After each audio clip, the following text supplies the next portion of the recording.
Solo Leveling episode 10 is out, and based on the way the last episode ended, we definitely got our fill. So many things happened in this episode, and before we get into it, don't forget to like, comment, share, subscribe. But yeah, on that note, let's jump into what happened in episode 10. Episode 10 kicked off right where episode 9 left, with the S ranks facing off the Koreans versus the Japanese, and my oh my is it crazy, because like we thought, with it being a sparring match and the raid so close by, we thought they were going to hold back, but quite frankly they went all out. It was just the physical types, no mage types, so it was quite hands-on-hand battle, and it was pretty good. They were clashing. Hunter Cha was on the back end and it was getting dicey. Sun Jinwoo stepped in, he saved her, and that's when Goto realized that Sun Jinwoo was special. We gotta have a 1v1, and that's when it kicked off.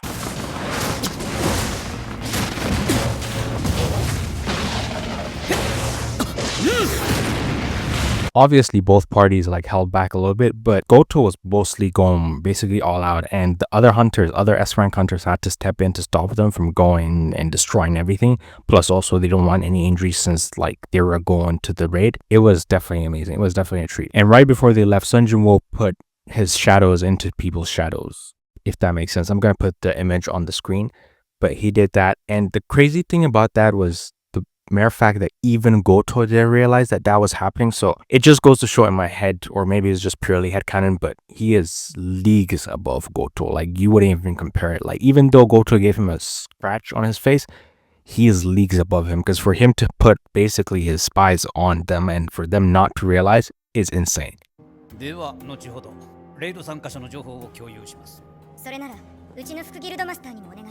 That was basically the first half of the episode. But the second half was mostly focused on the raid, the preparation, as well as also the actual raid.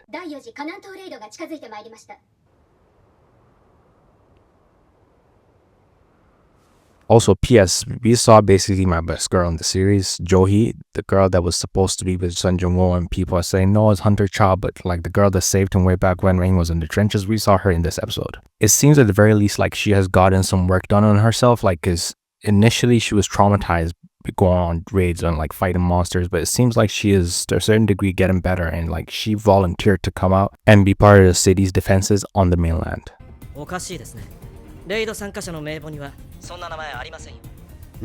Sun Jinwoo decided to stay back and not join the raid because he wanted to stay back and monitor his mom, be with his mom, because she just came out of a coma, and it's definitely understandable from a human point of view, but from a hunter's point of view, they wanted him to be there. Especially Goto, he was curious about Sun Jinwoo, and he was kind of disappointed when he realized that Sun Jinwoo was not going to go. But at the same time, you can definitely understand Sun Jinwoo's mental mindset, because one, the rationale of him not going is his mom, but also two, he realized that there's 15 S-rank hunters. They can definitely handle this dungeon.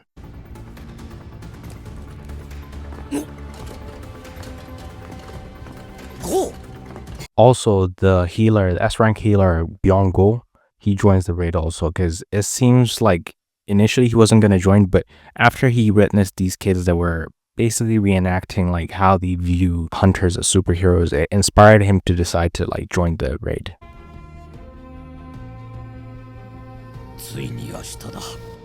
The build up to the raid, you can definitely see the situation and how heavy the mood is to everybody, because everybody understood the gravity of what it means to go on this raid, especially the S-rank hunters who realize that if they lose this, even though this is their third attempt at this one, but if they lose it, they might as well lose their entire country, because the ants are evolving at a rapid rate.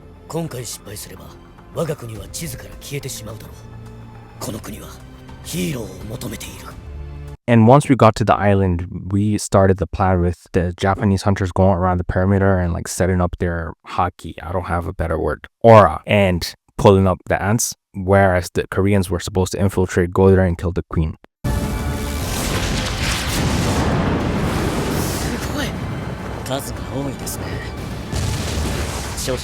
Initially, everything was going fantastic, with the Japanese hunters also fighting against the ants, and the Koreans, when the swarm of ants came up to them, that's when we saw what it means to be the ultimate weapon, because this dude was different. He was different, Gravy. And quite frankly, before, yeah, we knew the guy was called the ultimate weapon, but we didn't know why he was called the ultimate weapon. They went in there, he told the pilot to open the door mid-flight, and he basically burnt these entire ant swarm rushing towards him, and he did a solid job. And then they go into the dungeon, and that's when you realize how, or rather what it means to be an S rank, because like the amount of mastery that he has, because he threw a bunch of fireballs into the hole, and there was a lot of holes for him to fill, but he did what he needed to do. And quite frankly, I was surprised because he didn't miss any of them. All of them went directly to what he was targeting, and it was crazy. And that's when they go into the dungeon, and then they realize that a massive ant has hatched.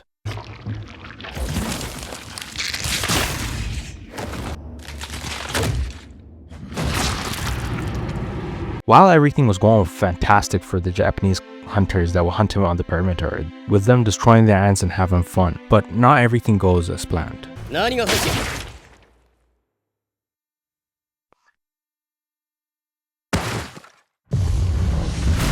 The episode ends with a Japanese S-rank hunter getting one shot by potentially the Ant King Miriam, who hatched in the egg that was shown earlier in the episode. But yeah, I can't wait for the next episode, and I feel like we're getting to the crescendo of the arc definitely, and like we can definitely see what's going to happen in this season. But yeah, can't wait to see what goes on. I think we have 2 more episodes, or like 3 more episodes. Can't wait to see what happens. Don't forget to like, comment, share, subscribe. Let us know what you're thinking is going to happen in the next episodes. Bums out.